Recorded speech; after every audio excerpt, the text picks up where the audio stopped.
Bueno, muy buenos días. Antes que nada, muchas gracias a Rafa de SIDAC, que está con nosotros y que va a platicar esta mañana sobre temas muy importantes. Ahorita en el previo estamos platicando cosas interesantes sobre todos los estudios que ha desarrollado SIDAC. Han sido muchísimos, pero principalmente hablamos también de competencias. Cuando yo estaba en la Secretaría de Economía como director de innovación, se hizo la evaluación del Programa Nacional de Innovación, tienen otros de parques industriales. Y bueno, pues Rafa, que está en la coordinación de SIDAC, al que agradecemos muchísimo, nos va a platicar sobre el tema de emprendimiento que también hicieron algo consumo. Entonces, Rafa, muchas gracias por estar aquí en Scaling Up y te agradezco, insisto, en lo personal y en lo profesional. Y bueno, pues adelante, dejo el micrófono y me callo. Muchas gracias, Ramón. Un gusto estar aquí con todos ustedes desde Polanco, aquí transmitiendo en vivo. Muchas gracias por la invitación. Y pues celebro este esfuerzo de Scaling Up que trata de llevar todo este conocimiento a través de las redes a todas las personas que nos están viendo.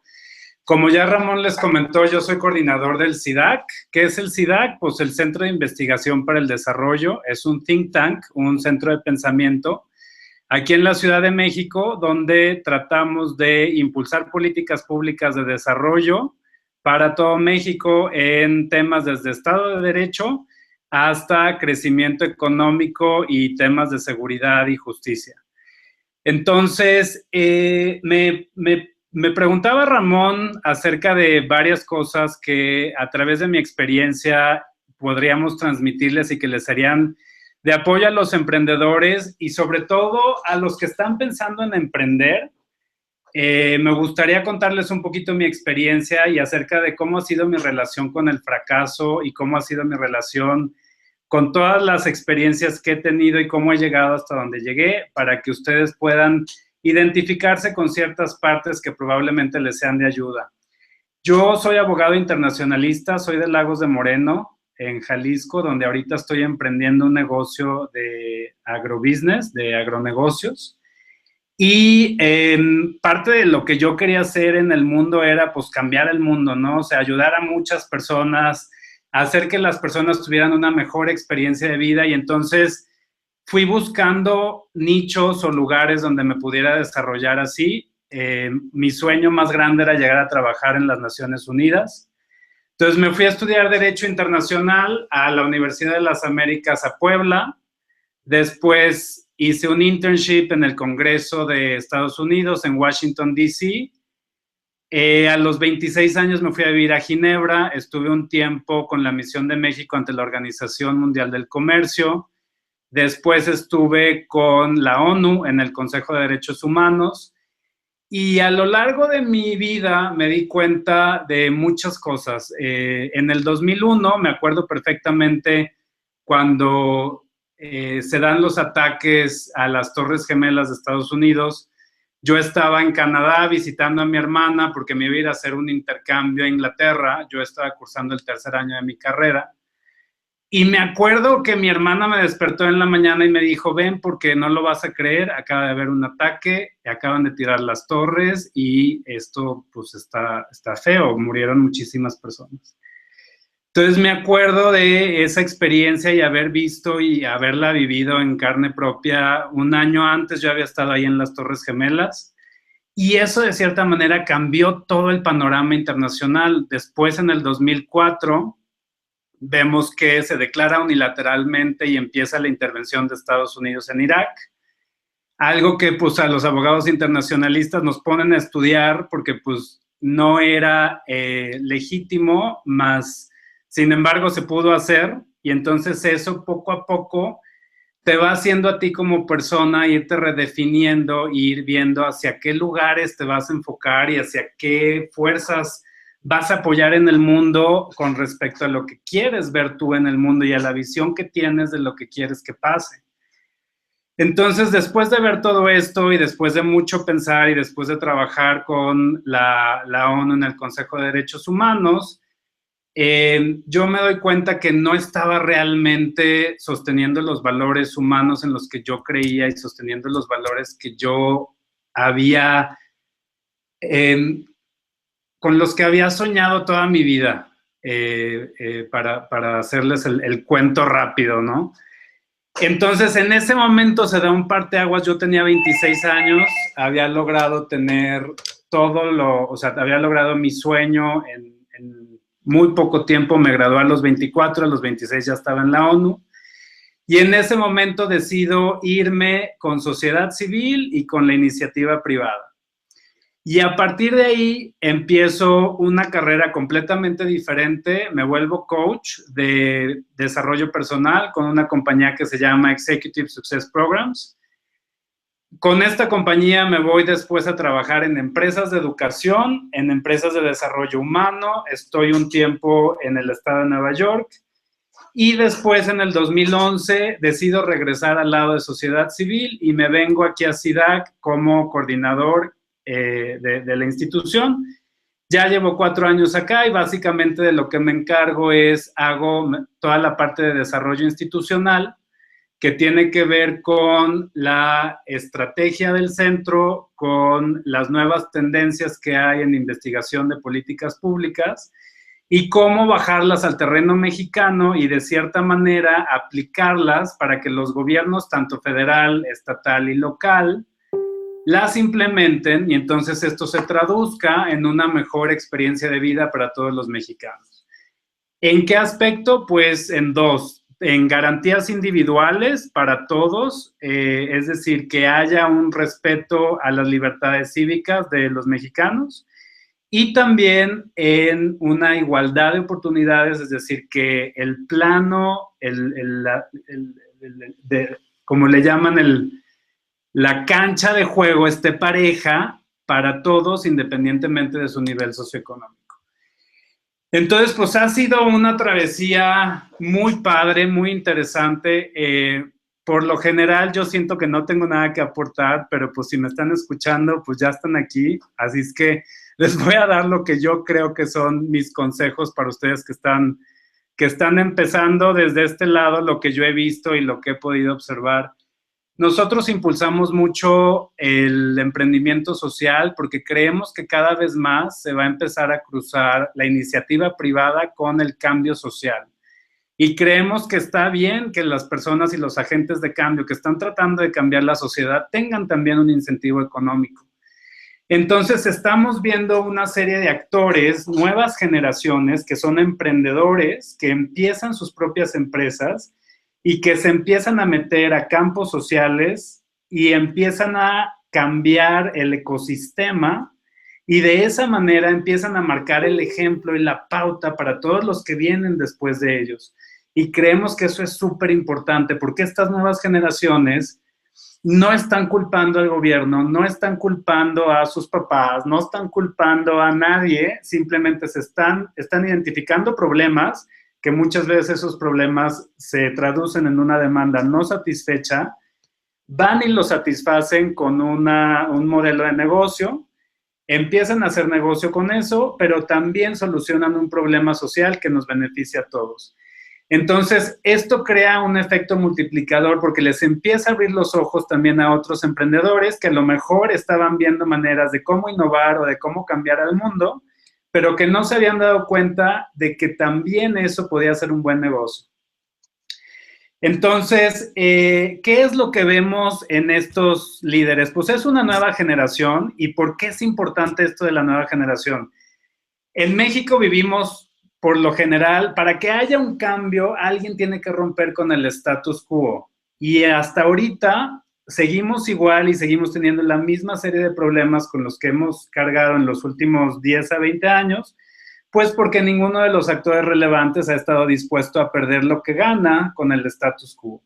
Llámese empresarios, llámese gobierno, llámese incluso la sociedad civil, aunque esté muy debilitada en este momento, pues todavía no hemos logrado como que ese cambio social. Y entonces estas nuevas generaciones son lo que le llaman en el lingo del entrepreneurship disruptive, o sea, rompen con algo, rompen con las creencias que traen todos estos actores que hasta ahorita no han cambiado, y entonces rompen ese status quo y entonces empiezan a llamar a más actores a sumarse a ellos y no traen una visión envidiosa, no traen una visión de nosotros vamos a jalar para nuestro negocio y entonces yo me voy a hacer rico, pero a costa de muchas veces fregar al otro o explotar al otro, sino más bien traen una visión multiplicadora de que si a mí me va bien, a ti también te va a ir bien, y entonces eso genera abundancia y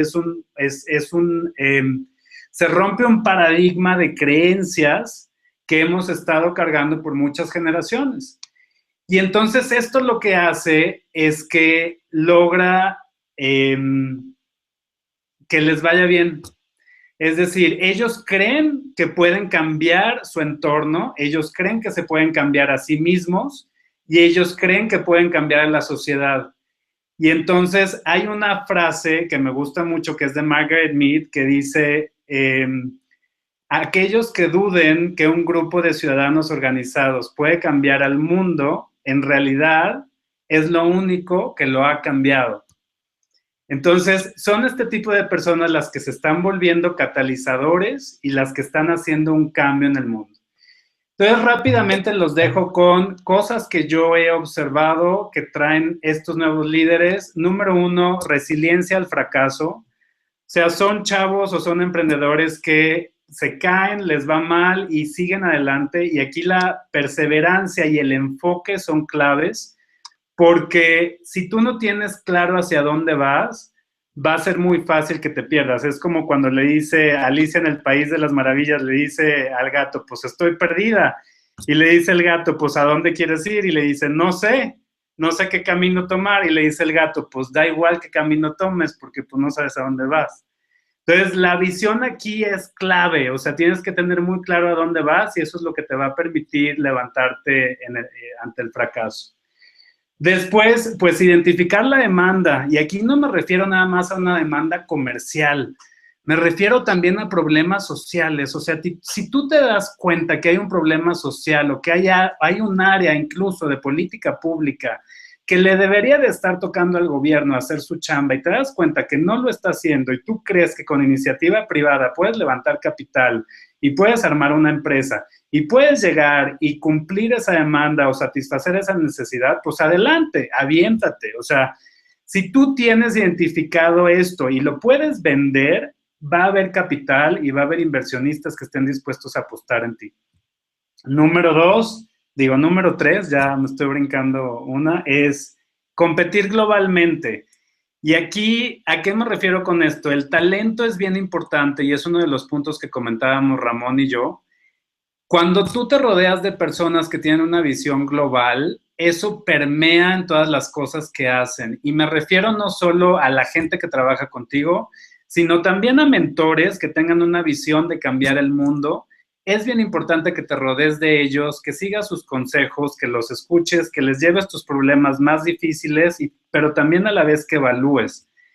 En este momento, las tecnologías de la información y la era de la información permite que tengas acceso a muchísimas herramientas online a través del internet, pero es bien importante que evalúes qué sí va contigo y qué no va contigo y que tengas en mente que estás compitiendo con todos los países del mundo, sobre todo si quieres entrar a mercados globalizados como Estados Unidos. Y eso yo creo que es la visión ahorita más importante con respecto a muchos emprendedores que están tratando de llegar a nuevos mercados. Pues la competencia está cañona, entonces tienes que tener acceso o sea, no te puedes permitir no tener a los mejores y que no tengan esta visión global del mundo.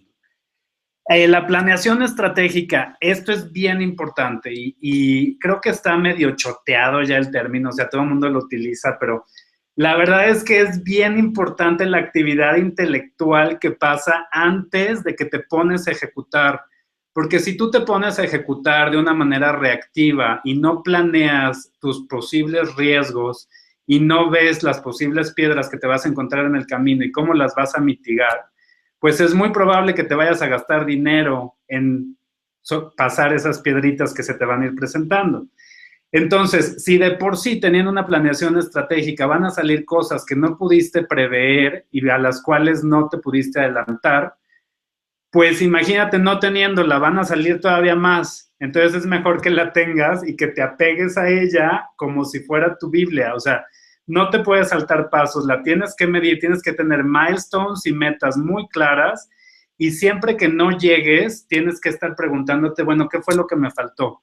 Muchas veces te faltan cosas materiales de allá afuera, muchas veces te faltan cosas internas de ti como líder en el ámbito emocional, muchas veces te faltan cosas que no dependen de ti, que dependen de terceros y que simplemente no previste que se iba a necesitar y que son cosas que toman tiempo y entonces tuviste que haber empezado 6 meses antes y a lo mejor no has construido la relación con ese proveedor o con ese cliente que te iba a comprar y entonces te tienes que regresar y volver a empezar. Por eso aquí la importancia de la resiliencia. Y por último, y creo que este es mi punto más importante, y creo que lo que originó el nombre de la charla, que era Entrepreneurs Integrales, o sea, no te pongas etiquetas, y lo dejé hasta el final porque con esto quiero cerrar y creo que es bien importante y es algo que estamos observando, no nada más en México, sino también en otras partes del mundo. Los líderes y los empresarios, los entrepreneurs exitosos de nuestros días, ya no son nada más empresarios que se dedican a su empresa. Cada vez más vemos líderes multifacéticos que son líderes en su empresa, que son líderes en el ramo, pero que también son líderes sociales y se encargan de ayudar a la sociedad y se encargan de ayudar a sus familias, también son líderes familiares. Encontramos otros que son líderes religiosos, líderes espirituales. Entonces, cada vez más se da esto y el nivel como hemos avanzado como humanidad con la tecnología y con la información a la que tenemos acceso a través de las redes, es que ya todos tus valores se pueden volver realidad. Es decir, tus valores son dinámicos como persona y entonces a lo mejor tú tienes un interés por las artes o a lo mejor tú tienes un interés por ayudar a los niños pobres de la calle. Y también tienes un interés por desarrollar agronegocios. Entonces, ahorita todo el mundo está haciendo muchas cosas y se está aventando a hacer todo lo que quiere porque podemos. Y es bien interesante porque cuando una persona va y se lanza, muchas veces pierde la motivación en uno de sus proyectos, pero a lo mejor en otro le empieza a ir bien y entonces a partir de ahí se agarra y descubre qué era lo que le faltaba para conectar con eso en lo que se atoró en el primero. Y entonces eso lo que hace es que se están desarrollando personas muy integrales, donde tienen ahora sí que todas las pelotas en el aire, y eso te lleva pues a una realización personal bien padre y bien interesante. ¿Por qué? Porque el ser humano tiene muchas áreas que le son de interés y el ser humano tiene muchos intereses y en la medida en que tú realices todos esos intereses, pues te vas a sentir mucho más realizado contigo mismo, que no es nada más, el objetivo del ser humano, pues no es nada más ser un empresario fregón y tener mucho dinero, sino también llegar a la autorrealización y muchas veces trascender, y ojo, no es trascender por trascender, porque ahora se ha creado esta presión social de que, puta, huevo, tengo que trascender, no. O sea, es conectar contigo y ver cuáles son tus valores y cómo le puedes hacer para que esos valores se vean materializados en el mundo a través de ti y que tú los puedas realizar. Y aquí cierro con un punto que me gustó mucho de uno de los speakers anteriores, que es a cuántas personas les vas a cambiar la vida, o sea, a cuántas personas les vas a llegar. Y eso es algo que ya había escuchado de mi amigo Alejandro Cuervo, que es el director del IPED, que son las universidades de fisioterapia. Y él me decía algo que me decía, mi meta es llegar a 100 millones de personas. Y yo le decía, órale, pues está buenísimo. O sea, y ese es el tipo de metas que necesitamos tener los emprendedores y es el tipo de metas a través de las cuales nos podemos medir, porque pues, ¿cuándo te va a dar la vida para llegar a 100 millones? Pues, o sea, ahora sí como dicen en inglés, you better start now, ¿no? Para ayer ya vas tarde, mano. Entonces, pónganse metas ambiciosas. ¿A cuánta gente le quieres cambiar la vida? ¿A cuánta gente quieres llegar? Y a darle para adelante. Estoy aquí para contestar sus preguntas y respuestas. Les voy a dejar nada más antes de pasar mi correo electrónico, rafaelgs80@gmail.com, y supongo que también Ramón les pasará ahí todos mis datos. Adelante, estoy disponible para sus preguntas. 20 minutos exactos. Muy bien por el tiempo, mi querido Rafa. Oye, hay muchos temas que tocaste que a mí me llamaron mucho la atención y voy de atrás para adelante. Ujú. El último creo que es básico, ¿no? Este tema de las etiquetas. Fíjate que hace como 2 años y medio me hicieron una entrevista en El País sobre el tema de emprendimiento. Yo decía que emprender estaba de moda Ujú. y que era muy cool y que realmente yo veía a muchos que realmente sí tenían ganas de emprender, pero que realmente pues habían salido o del trabajo por X razón o eran hijos de papi, la realidad, y bueno, pues eran emprendedores, ¿no? Y en este sentido, es muy sexy decir soy emprendedor y no es Ujú. muy sexy decir soy vendedor. Y realmente ese es un problema muy grave, en donde yo veo que los emprendedores se les ha olvidado vender, pero vender su producto, no venderse a ellos. Y se han vuelto rockstars, o sea, se han vuelto muy buenos para conferencias, se han vuelto muy famosos en entrevistas, han ganado premios muy importantes de emprendimiento, pero en sí su emprendimiento no ha llegado a mucha gente y no ha generado realmente el valor económico que ellos por lo menos estaban presumiendo. Entonces, en ese sentido, ¿cómo podemos quitar esa etiqueta y cómo podemos entender que el éxito no es por la cantidad de ventas que tienes ni por la cantidad de empleados que estás generando? El éxito va a ser de algo muy interno de lo que tú definas como éxito y cómo es tu desarrollo personal. Totalmente de acuerdo, Ramón. Mira, es bien interesante. En mi opinión, muchas veces cuando se empieza a lograr el éxito económico, empezamos a tener mucho reconocimiento del mundo externo, es decir, de la gente. Y eso nos empieza a alimentar el ego. Y entonces, haz de cuenta que en vez de acercarte más a tu core y a lo que es tu esencia, pues te empiezas a ir por estas vertientes que se siente padrísimo y entonces ahora yo ya soy un rockstar y no necesariamente estoy midiendo mis éxitos y mis fracasos y no necesariamente estoy viendo si estoy logrando la visión que yo tenía en el mundo. Y por eso que expliqué hace ratito la importancia de la visión, porque si tu visión es lo suficientemente ambiciosa para que no te dé la vida para lograrla o para que tengas que trabajar mucho para lograrla, eso te da un sentido de humildad y te da un sentido de humanidad en donde te puedes compartir más con los demás y de hecho puedes ayudar más a las personas desde ese lugar que desde probablemente, bueno, aquí no quiero hacer un juicio de valor. Lo único que quiero dejar claro es el reconocimiento is a bitch. O sea,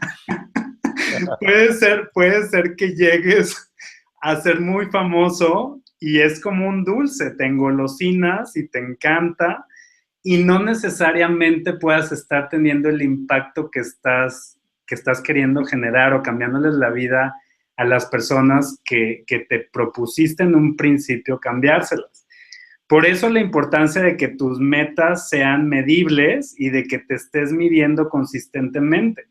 Ahora es bien interesante porque incluso ya en México tenemos las Fuck Up Nights y tenemos el Fuck Up Weekend y, o sea, hay como, estamos dándole la vuelta a esta cultura del fracaso donde a todos nos daba muchísimo miedo. Yo me acuerdo mi generación, yo tengo 35 años, era de quién fracasó, quién es responsable de esto y pues todos, o sea, nos hacíamos chiquitos en el pupitre porque qué miedo te van a regañar.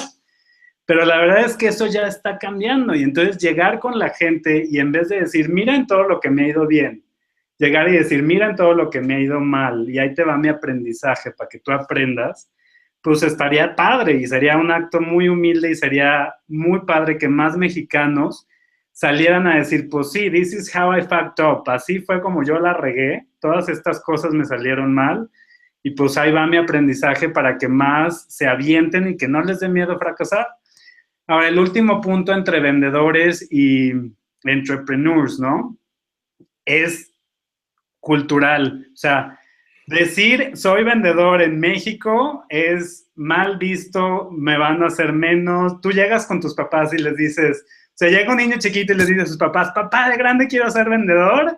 Y el papá le dice, te vas a estudiar a no sé dónde para que no seas vendedor. Entonces, en Estados Unidos no existe este paradigma acerca de vender y por eso es que tienen tan clara el que decía una mentora mía, Barbara Jeske, que nada pasa hasta que alguien vende algo. Y eso es bien claro, o sea, si no vendes algo, no puedes empezar el negocio. Entonces, es más importante dedicar tu tiempo a la venta y a encontrar las personas que tengan una demanda no satisfecha que a tener todo este reconocimiento o esta fama de, mira, soy un rockstar. No estoy diciendo que esté mal, lo que está mal es hacerlo al revés, o sea, obtener la fama sin el camino construido. Es mejor hacer la chamba y construir el camino, y si la fama viene por añadidura, está perfecto, te lo ganaste. ¿Cómo vas a usar eso para impactar más vidas de más personas y hacer este mundo un mejor lugar? Pero muchas veces ensalzamos cosas que no necesariamente tienen mérito y que no necesariamente costaron trabajo, y eso es bien importante. Oye, y como último, un tema muy importante que mencionaste que está relacionado con los valores.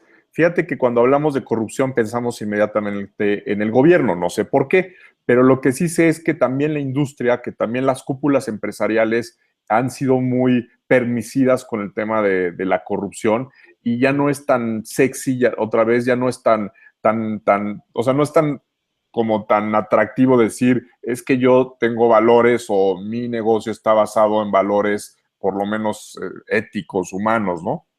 ¿Qué opinas del respecto? Híjole, es una línea bien delicada. Es bien delicado porque no podemos, una persona no puede evaluar desde afuera las razones por las cuales alguien hace o deja de hacer algo, porque los principios son intrínsecos, entonces cada persona tiene ciertos valores y ciertos principios por los cuales hace ciertas acciones. Entonces, muchas veces tú desde afuera puedes decir, esta persona está haciendo algo no ético, pero no necesariamente de acuerdo a su sistema de valores o a su sistema de creencias. Hay algo que uno de mis mentores, Keith Raniere, menciona, que es todo es verdadero en el grado de los supuestos que hay detrás. Entonces, muchas veces la cultura en la que vivimos y los paradigmas que tenemos como sociedad mexicana, pues son muy difíciles de romper, y de hecho eso es algo que hacemos en la compañía donde estoy como coach, que se llama Executive Success Programs, y los paradigmas que traemos desde que fuimos educados de niños, pues se perpetúan a lo largo de la vida, a menos que hagas algo para romperlos.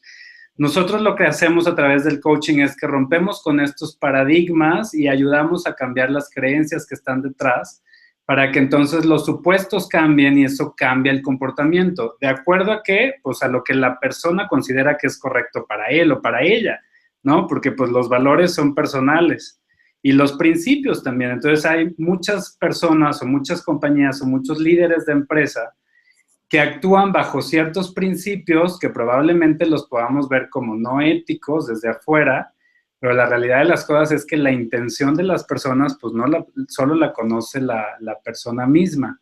Entonces es muy difícil hacer estos juicios. Ahora, ¿qué sí podemos hacer como sociedad civil y qué sí podemos hacer como ciudadanos? Pues sí podemos hacer una cultura de responsabilidad cívica. Y la corrupción es algo en lo que participamos todos, desde el empresario hasta el transeúnte, hasta el taxista, hasta el empleado de gobierno, hasta el que está en la policía o en el tránsito. Y entonces el problema es que al ser un sistema en donde todos participamos y del que todos nos beneficiamos, es decir, existe un incentivo para todos continuar en la corrupción, y esto no es algo que yo estoy inventando, es algo que se ha venido diciendo institucionalmente en SIDAC, y de hecho si siguen a Luis Rubio, que es nuestro presidente del consejo, es algo que él menciona en sus artículos y que publica en Reforma cada domingo. Entonces, hasta que la corrupción, hasta que alguno de los actores que se beneficia de la corrupción pare esa ganancia que obtiene él mismo de la corrupción, entonces empieza a romper el círculo vicioso. Pero ¿qué pasa? Si solo voy yo, individuo, una personita, Rafael Gutiérrez, y yo paro de ser corrupto, pues nada va a cambiar. Porque ahora tengo todos los incentivos en mi contra, porque yo estoy decidiendo no ser corrupto, pero todo el sistema sigue igual, entre gobierno, empresa y sociedad civil. Entonces se necesita que el cambio sea masivo de alguno de los sectores, ya sea que empiece gobierno, ya sea que empiece iniciativa privada o que empiece sociedad civil. ¿Nosotros a qué le apostamos? Por supuesto, a la sociedad civil. Entonces, la sociedad civil y nosotros como ciudadanos tenemos una responsabilidad y participamos en la corrupción. ¿Cómo participamos? Esa ya es tarea de cada quien, ponerse a evaluar cómo le hago yo para yo ya no participar en la corrupción. Ya no voy a dar mordida cuando me paren cuando vaya exceso de velocidad. Ya no voy a dar mordida para obtener el uso de suelo del localito que quería abrir. Ya no voy a dar mordida para X, Y, Z. También con una cultura de la denuncia. La denuncia es bien importante y tenemos ejemplos de modelos de éxito en donde se abrió, por ejemplo, una dirección de email en un Gmail en una ciudad que quería que la gente pudiera denunciar en esta dirección de internet. Y entonces la gente empezó a denunciar y entonces se hacía de manera anónima y es un mecanismo súper fácil. Fue un mecanismo que le permitió a la gente acceder y tener acceso a la autoridad. La autoridad recibió todas estas piezas de información que al final le ayudan para formar inteligencia y para combatir a los delincuentes y al crimen organizado. Y son ese tipo de cosas con las cuales la sociedad civil puede participar. Nosotros, soy parte de un movimiento que se llama In La Catch, búsquenlo en internet, y estamos lanzando un documental que se llama Encender el Corazón, y la página es encenderelcorazón.com. Este documental habla justo de la participación cívica de los ciudadanos y de cómo podemos todos participar de manera no violenta en un movimiento que busque mayor seguridad y mayor paz para México. Entonces, pueden meterse a la página, pueden pedir que llevemos el documental a su comunidad. Ahorita se están presentando el documental en sesiones privadas. No tiene un costo, pero se busca crear esa comunidad y se busca a esos líderes cívicos dispuestos a salir de su zona de confort para que empecemos a cambiar al país desde la sociedad civil. Entonces, mi llamado y mi respuesta respecto a la corrupción sería bien fácil. Dejemos de culpar al gobierno, dejemos de culpar al presidente, dejemos de culpar a quien no está haciendo su chamba, porque quien votó por ellos y quien abnegó su responsabilidad en un principio fuimos nosotros como ciudadanos. La única manera de recobrar el poder y de recuperar ese terreno que le cedimos es activándonos cívicamente y haciéndonos conscientes de esta responsabilidad y formando grupos activistas que participen de manera no violenta. Buenísimo.